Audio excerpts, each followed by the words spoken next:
So ನಮಸ್ಕಾರ Karnataka. So today title ತಮ್ಮನೇಲಿ already ನೋಡಿರ್ತೀರ. ನನ್ನ first bike, the bike which started it all. So ಆ ಬೈಕ್ನ ತೋರಿಸ್ತಾ ಇದ್ದೀನಿ ಇವತ್ತು. ಸೊ ಇಲ್ಲಿದೆ ನೋಡಿ, the Honda CB300R. So CB badge ಬಗ್ಗೆ ನಿಮ್ಗೆ ಹೇಳೋಕ್ಕೆ ಹೋದರೆ, so it has a legacy of over 60 years. So CB badge first introduce ಆಗಿದ್ದು ನಿಮಗೆ 1959 CB92 ಅಂತ ಹೊಂಡಾದವರು ಒಂದು ಬೈಕ್ ಬಿಡ್ತಾರೆ. So which had a parallel twin 124cc parallel twin engine which produce 15 horse powers. So which was a lot at that time. 15 horse power ಅಂದರೆ ತುಂಬ ಜಾಸ್ತಿ ಆಗಿನ ಕಾಲದಲ್ಲಿ. ಸೊ ಅದಾದಮೇಲೆ so that's the first bike which started it all for Honda. So ಅದಾದಮೇಲಿಂದ next ಬಂದಿದ್ದು which gave more name to Honda ಅಂದರೆ the CB750, the original super bike. So the OG, ಅದೇ ಎಲ್ಲ ಸೂಪರ್ ಬೈಕ್ ಇದನ್ನೇ start ಮಾಡಿದ ಆ bike. So ಈ bike ಬಗ್ಗೆ ಲುಕ್ಸ್ ಆ್ಯಂಡ್ ಎಸ್ಥೆಟಿಕ್ಸ್ ಹೇಳಕ್ಕೆ ಹೋದರೆ, so it follows new sports cafe look ಇದಕ್ಕೆ. ಸೊ ನೀವು ನೋಡ್ತಾ ಇರ್ಬೋದು round headlight, so which has full LED setup ಇದೆ. So nothing is halogen, everything is LED setup in this. So ನೀವು ನೋಡ್ತಾ ಇರ್ಬೋದು ತುಂಬ ಮಸ್ಕ್ಯುಲರ್ ಆಗಿ, ಅಂದರೆ ತುಂಬ ಕಾಂಪ್ಯಾಕ್ಟ್ ಆ್ಯಂಡ್ ಮಸ್ಕ್ಯುಲರ್ ಆಗಿ ಕಾಣುತ್ತೆ. ಈ ಫ್ರಂಟು ನಿಮಗೆ ಇದು ಎಂಡ್ಯೂರೆನ್ಸ್ ಫೋಕ್ಸ್ ಬರುತ್ತೆ, USD forks, upside down forks. ಹಿಂದಗಡೆ ಶೋ ಅದು ಮೋನೋಶಾಕ್ ಬರುತ್ತೆ which is 7 step preload adjustable. So ಹಿಂದಗಡೆ ಬೀಗ್ ಬರುತ್ತೆ. So I have installed tail tidy on this. ಅದು ಬಿಟ್ಟರೆ ಸೊ ನಥಿಂಗ್ ಮೇಜರ್ ಮಾಡಿಫಿಕೇಷನ್ ಇದಕ್ಕೆ. ಅದು ಬಿಟ್ಟರೆ BMC ಏರ್ ಫಿಲ್ಟ್ರ್ ಇದೆ ಅಷ್ಟೇ. ಸೊ ಇಂಜಿನ್ ಸ್ಪೆಕ್ಸ್ ಬರೋದಾದರೆ, this has a 286cc single cylinder liquid cooled engine which pumps out 31 horsepower and 27.5 Newton meters of torque. ಅದು ಪೇಪರಲ್ಲಿ ನಿಮ್ಗೆ ಕಡಿಮೆ ಅನಿಸ್ಬೋದು, ಇಟ್ಸ್ ಕಡಿಮೆ, ಏನು ಅಷ್ಟೊಂದೇನಿಲ್ಲ ಅನಿಸ್ಬೋದು. ಕ್ಯಾಚ್ ಏನು ಅಂದರೆ ದಿಸ್ ವೇಸ್ ಓನ್ಲಿ 146 kilos, ಬರೀ 146 kg ಇದೆ ಇದು wet. So power to weight ratio ತುಂಬ ಚೆನ್ನಾಗಿದೆ ಇದರಲ್ಲಿ. ಸೊ ಇಲ್ಲಿ ಮಾತಾಡಿದ್ದು ಸಾಕು, ಇನ್ನು ಮುಂದೆ ರೈಡ್ ಹೋಗ್ತಾ ಶುರು ಮಾಡೋಣ ಬನ್ನಿ.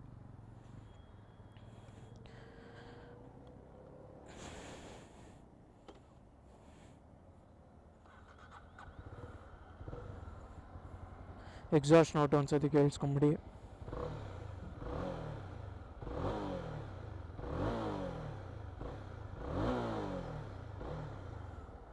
Let's go.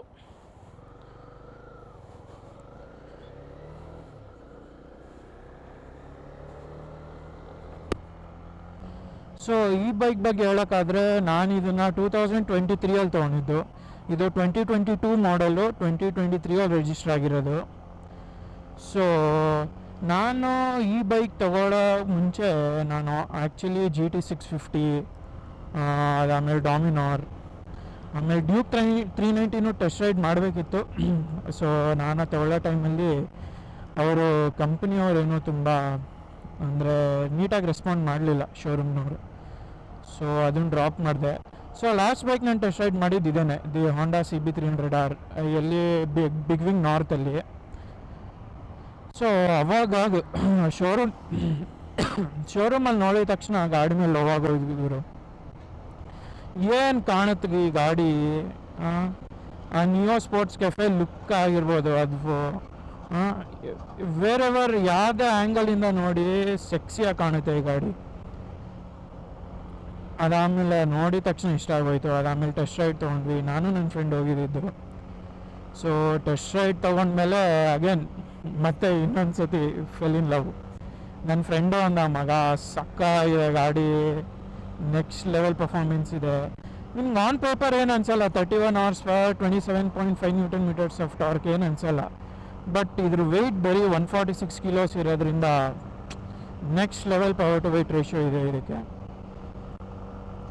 ಅದಾದಮೇಲೆ ಬೇರೆ ಇನ್ನು ಇದಕ್ಕೆ ಬರೋದಾಗಿದ್ದರೆ ಬ್ರೇಕಿಂಗ್ ಬಗ್ಗೆ.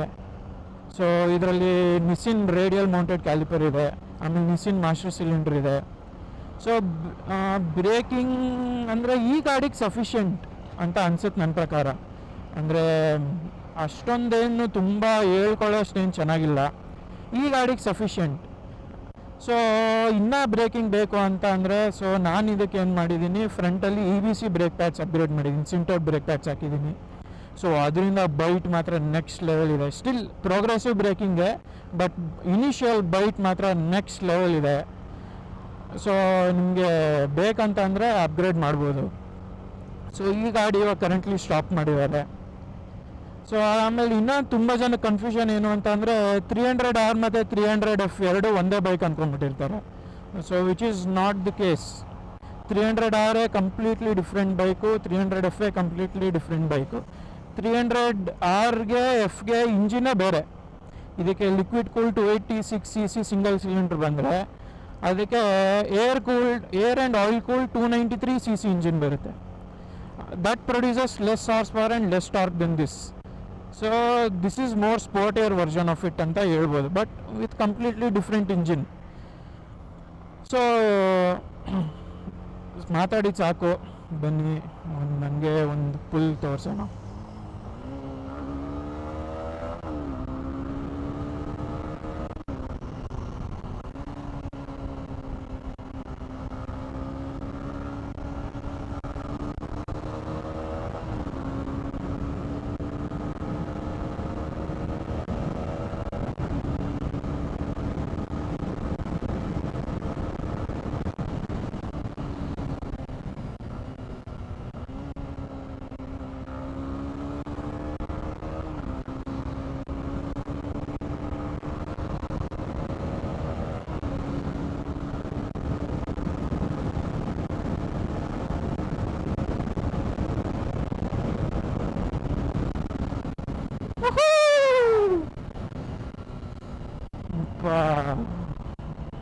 ಪಾಕೆಟ್ ರಾಕೆಟ್ ಗುರು ಈ ಗಾಡಿ ಅಂತೂ.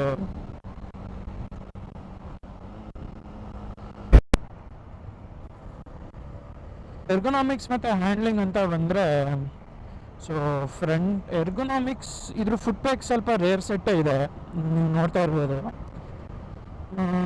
ರೇರ್ ಸೆಟ್ ಇದ್ರೂ ಬಟ್ ಇಟ್ಸ್ ವೆರಿ ಕಂಫರ್ಟಬಲ್, ತುಂಬ ಕಂಫರ್ಟಬಲ್ ಆಗಿದೆ. ನೀವು ತುಂಬ ಮುಂದೆ ಏನು ಲೀನ್ ಮಾಡಬೇಕಾಗಿಲ್ಲ, ಆಯಿತಾ. ಅದಾದಮೇಲೆ ನಮ್ಮಂಥ ದೊಡ್ಡ ಅಂದರೆ ಉದ್ದ 6 ಫೀಟ್ ಇರೋ ಜನಗಳಿಗೂ ಅಷ್ಟೇ. So it accommodates me really well. ನನಗೇನು ಎಲ್ಲೋ ಕ್ರ್ಯಾಂಪ್ ಅಂತ ಅನಿಸಲ್ಲ, ಮೂವ್ ಮಾಡೋಕ್ಕೆ ತುಂಬ ಜಾಗ ಇದೆ ಸೀಟು. ಅದಾದಮೇಲೆ ಇದರಲ್ಲಿ ಒಂದು ಡ್ರಾಬ್ಯಾಕ್ ನನ್ನ ಅನಿಸಿದ್ದು ಅಂತ ಅಂದರೆ ಹಿಂದೆಗಡೆ ಸೀಟ್ ತುಂಬ ಚಿಕ್ಕದು, ಆಮೇಲೆ ಹಿಡ್ಕೊಳ್ಳೋದಕ್ಕೂ ಏನೂ ಇಲ್ಲ ಅಲ್ಲಿ. ಆಮೇಲೆ ಇದು ಫಸ್ಟು ಮತ್ತು ಸೆಕೆಂಡ್ ಗೇರಲ್ಲಿ ನಿಮಗೆ ಅಂದರೆ ಸ್ವಲ್ಪ ಚಾಪಿ ಫೀಲ್ ಆಗುತ್ತೆ. ಅಂದರೆ ನೀವು ಒಂಚೂರು ಆಕ್ಸಿಲೇಟರ್ ಕೊಟ್ಟರೆ ರಪ್ ಅಂತ ಎಳೆದ್ಬಿಡುತ್ತೆ. ಸೊ ಅದು ಹಿಂದೆಗಡೆ ಕೂತ್ಕೊಳ್ಳೋರಿಗೆ ತುಂಬ ಭಯ ಆಗುತ್ತೆ. ನಾನು ಕೂತ್ಕೊಂಡ್ರು ನನಗೂ ತುಂಬ ಭಯ ಆಗುತ್ತೆ. ಸೊ ಅದೊಂದು ಇದಾಯಿತು. ಸೊ ಹ್ಯಾಂಡ್ಲಿಂಗ್ ಅಂತ ಬಂದರೆ ಗುರು, ಈ ಗಾಡಿಗೆ ಎರಡು ಮಾತಿಲ್ಲ. ತುಂಬ ನಿಂಬಲ್, ತುಂಬ ಆ್ಯಜೈಲ್ ಆಗಿದೆ ಗಾಡಿ, ಲೈಟ್ ವೆಯ್ಟ್ ಇರೋದಕ್ಕೆ ನಿಮಗೆ. ಅದಾದಮೇಲೆ ಇದ್ರ ಮೇಲೆ ಕೂತ್ರೆ you feel like it's one with you. ಅಂದರೆ ನೀವು ಸಪ್ರೇಟ್, ಬೈಕ್ ಸಪ್ರೇಟ್ ಅನಿಸಲ್ಲ, ಎರಡೂ ಒಟ್ಟಿಗೆ ಫ್ಲೋ ಆಗುತ್ತೆ ನಿಮ್ಮ ಜೊತೆಗೇನೆ. ನಿಮ್ಮ ಬಾಡಿ ನಿಮಗೆ ನೀವು ಹೆಂಗೆ ಲೀನ್ ಮಾಡ್ತೀರ ಹಂಗೆ ಆಗುತ್ತೆ. ಏನು ಝೀರೋ ಎಫರ್ಟ್ಸ್ ಗುರು. ಒಂದು ಬೆರಳಲ್ಲಿ ಹಿಂಗಂದ್ರೆ ಪಟ್ಟಂತ ಕ್ಲೀನ್ ಆಗುತ್ತೆ. ಸೊ ಇದರಲ್ಲಿ ಸ್ಟಾಕ್ ಟೈರ್ಸ್ ಬರೋದು MRFದು ರೆವ್ಜಿ C1 ಅಂತ. ಅದು ನನ್ನ ಪ್ರಕಾರ ವೇಸ್ಟ್ ಟೈರ್ಸ್ ಈ ಗಾಡಿಗೆ. ಈ ಗಾಡಿ ಫುಲ್ ಪೊಟೆನ್ಷಿಯಲ್ ಯೂಸೇ ಮಾಡೋದಕ್ಕಾಗಲ್ಲ ಟೈರಲ್ಲಿ. ಸೊ ನಾನು ಅದನ್ನೆಲ್ಲ ಓಡಿಸಿ ಅದು ಸವದಾದ್ಮೇಲೆ ಇವಾಗ ಕರೆಂಟ್ಲಿ ಇರೋದು Apollo Alpha H1s. Crazy tyre ಗುರು. ಈ ಸೆಗ್ಮೆಂಟ್ ಗಾಡಿಗಳಿಗೆ I think one of the best tyres ಅದು. ಸಕ್ಕತ್ತಾಗಿದೆ ಈ ಗಾಡಿಗೆ, ತುಂಬ ಚೆನ್ನಾಗಿ ಕಾಂಪ್ಲಿಮೆಂಟ್ ಮಾಡುತ್ತೆ.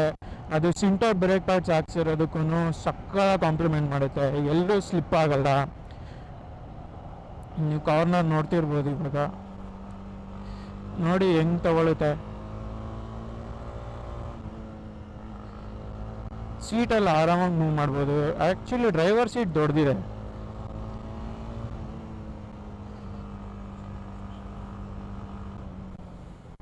ಆಮೇಲೆ build quality next level build quality ಇದೆ ಗಾಡಿಗೆ. ಆಮೇಲೆ ನಮಗಿನ್ನ ಜಾಸ್ತಿ ಇದೇ ಬಾಳುತ್ತೆ, ನಮಗಿನ್ನ ಜಾಸ್ತಿ ವರ್ಷ. ಅಷ್ಟು ಬಿಲ್ಡ್ ಕ್ವಾಲಿಟಿ ಮಾತ್ರ ನೆಕ್ಸ್ಟ್ ಲೆವೆಲ್ ಇದೆ. ಒಂದೊಂದು ಕಾಂಪೊನೆಂಟ್ಸ್ ಯೂಸ್ ಮಾಡಿರ್ಬೋದಾಗಿರ್ಬೋದು, ಎಲ್ಲ ಟಾಪ್ ಕ್ವಾಲಿಟಿ. ಆ್ಯಕ್ಚುಲಿ ಈ ಬೈಕು CKD ಯೂನಿಟ್ ಅಂತ, ಅಂದರೆ ಕಂಪ್ಲೀಟ್ ನಾಕ್ ಡೌನ್ ಯೂನಿಟ್ ಅಂತ. ಸೊ ಈ ಪಾರ್ಟ್ಸ್ ಎಲ್ಲನೂ ಜಪಾನ್ ಮತ್ತು ಇಂಡೋನೇಷ್ಯಾನಲ್ಲಿ ಮ್ಯಾನುಫ್ಯಾಕ್ಚರ್ ಆಗಿ ಬಂದು ಇಂಡಿಯಾನಲ್ಲಿ ಅಸೆಂಬಲ್ ಆಗಿರೋಂಥದ್ದು. ಸೊ ಇದಕ್ಕೆ ಮುಂಚೆ ಜನ್ರೇಷನ್ ಬರ್ತಾಯಿದ್ದು 300R CBU ಯೂನಿಟ್, ಅದು ಕಂಪ್ಲೀಟ್ಲಿ ಬಿಲ್ಟ್ ಯೂನಿಟ್. ಸೊ ಅದು ಫುಲ್ ಕಂಪ್ಲೀಟ್ ಬೈಕು ನಿಮಗೆ ಇಂಡೋನೇಷ್ಯಾ ಮತ್ತು ಜಪಾನಲ್ಲಿ ಬಿಲ್ಡ್ ಆಗಿ ಇಂಡಿಯಾನಲ್ಲಿ ಬರ್ತಾಯಿದ್ದು ಕ್ರೇಟಲ್ಲಿ. ಇವಾಗ ನೀವು ದೊಡ್ಡ ದೊಡ್ಡ ಬೈಕ್ಸ್ ನೋಡೋದಾದರೆ, ಇವಾಗ Street Triple RS ಆಗಿರ್ಬೋದು, ಇದ್ರದ್ದು ಫೈರ್ ಬ್ಲೇಡ್ ಆಗಿರ್ಬೋದು, ಇವಾಗ ಸೇಲಲ್ಲಿರೋ CB1000 ಹಾರ್ನೆಟ್ ಆಗಿರ್ಬೋದು, ಅದೆಲ್ಲ ಕಂಪ್ಲೀಟ್ CBU ಯೂನಿಟ್ಸ್.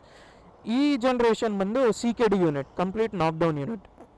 ಸೊ ಅದಕ್ಕಂತೂ ಇದರಲ್ಲಿ ಹಾಕಿರೋ ಎಲ್ಲ ಟಾಪ್ ಕ್ವಾಲಿಟಿ ಕಾಂಪೊನೆಂಟ್ಸ್ ಇದಕ್ಕೆ ಯೂಸ್ ಮಾಡಿರೋಂಥದ್ದು. ಸೊ ಈ ಬೈಕ್ ಯಾರಿಗೆ ಅಂತ ಅಂದರೆ, ಯಾರಿಗೆ easy to live with, low maintenance, ಅದಾದಮೇಲೆ ಯಾರಿಗೆ ನೋಡೋದಕ್ಕೆ ಪ್ಲೀಸಿಂಗ್ ಆಗಿರೋಂಥ ಗಾಡಿ, ಅದಾದಮೇಲೆ ಹ್ಯಾಂಡ್ಲಿಂಗ್ ಮಾತ್ರ ನೆಕ್ಸ್ಟ್ ಲೆವೆಲ್ ಹ್ಯಾಂಡ್ಲಿಂಗ್. ಆಮೇಲೆ ನನ್ನ ಪ್ರಕಾರ ಇದು ಪರ್ಫೆಕ್ಟ್ ಬಿಗಿನರ್ ಬೈಕ್ರು, ಸಕ್ಕತ್ತಾಗಿದೆ. ಯಾರಿಗೆ ಇವಾಗ ಬೈಕಿಂಗ್ ಸ್ಟಾರ್ಟ್ ಮಾಡ್ತಿದ್ದಾರೆ ಇದಂತೂ ಹೇಳಿ ಮಾಡಿಸೋದು ಗಾಡಿ. ಅಂದರೆ ನಿಮಗೆ ಪವರಲ್ಲೂ ಅಷ್ಟೇ ಲೀನಿಯರ್ ಪವರ್ ಡೆಲಿವರಿ ಇದೆ, ಎಲ್ಲೂ ರಪ್ ಅಂತ ಕೊಡಲ್ಲ KTM ಥರ. ಹಾಂಡಾ ಆಲ್ವೇಸ್ ಲೈಕ್ ದಟ್ ಅಲ್ವಾ, ಲೀನಿಯರ್ ಪವರ್ ಡೆಲಿವರಿ. 7000 ಆದಮೇಲೆ ಇದ್ರ ಪುಲ್ ಇದೆ, ನೆಕ್ಸ್ಟ್ ಲೆವೆಲ್ ಪುಲ್ ಇದೆ, ಅದರಲ್ಲೇ ಮಜಾ ಇರೋದು. 7 to 11,000 RPM, ಅದರಲ್ಲೇ. ಇದು ತುಂಬ ಹೈ ರವಿಂಗ್ ಇಂಜಿನ್ ಇದು. ಸೊ ಯಾವಾಗಲೂ ಹೈ ರವ್ಸಲ್ಲೇ ಇಡಬೇಕು. ಸೊ ನಾರ್ಮಲ್ LCD ಡಿಸ್ಪ್ಲೇ ಬರುತ್ತೆ.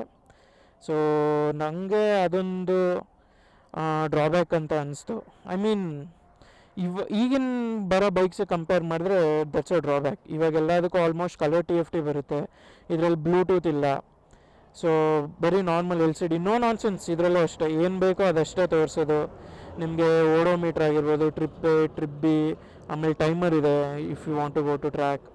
ಆಮೇಲೆ ಇಲ್ಲಿ ಆ್ಯಾವ್ರೇಜ್ ತೋರಿಸುತ್ತೆ, ಆಮೇಲೆ ಎಷ್ಟು ಲೀಟ್ರ್ ಕನ್ಸ್ಯೂಮ್ ಆಗಿದೆ ತೋರಿಸುತ್ತೆ, ಇಲ್ಲಿ ಆ್ಯಾವ್ರೇಜ್ ಸ್ಪೀಡ್ ತೋರಿಸುತ್ತೆ ಅಷ್ಟೇ. ಆಮೇಲೆ ಇಲ್ಲಿ ಗೇರ್ ಪೊಸಿಷನ್ ಇಂಡಿಕೇಟರ್ ಇದೆ, ಆಮೇಲೆ ಸೈಡ್ ಸ್ಟ್ಯಾಂಡ್ ವಾರ್ನಿಂಗ್ ಇದೆ, ಇಲ್ಲಿ ಫ್ಯೂಲ್ ಇಂಡಿಕೇಟರ್ ಇದೆ, ಇದು ಟ್ಯಾಕೋಮೀಟ್ರ್, ಇದು ಸ್ಪೀಡೋಮೀಟ್ರ್ ಅಷ್ಟೇ ಇನ್ನಿರೋದು. ಇದು ನಾನು ಹಜಾರ್ಡ್ ಹಾಕ್ಸಿರೋದು.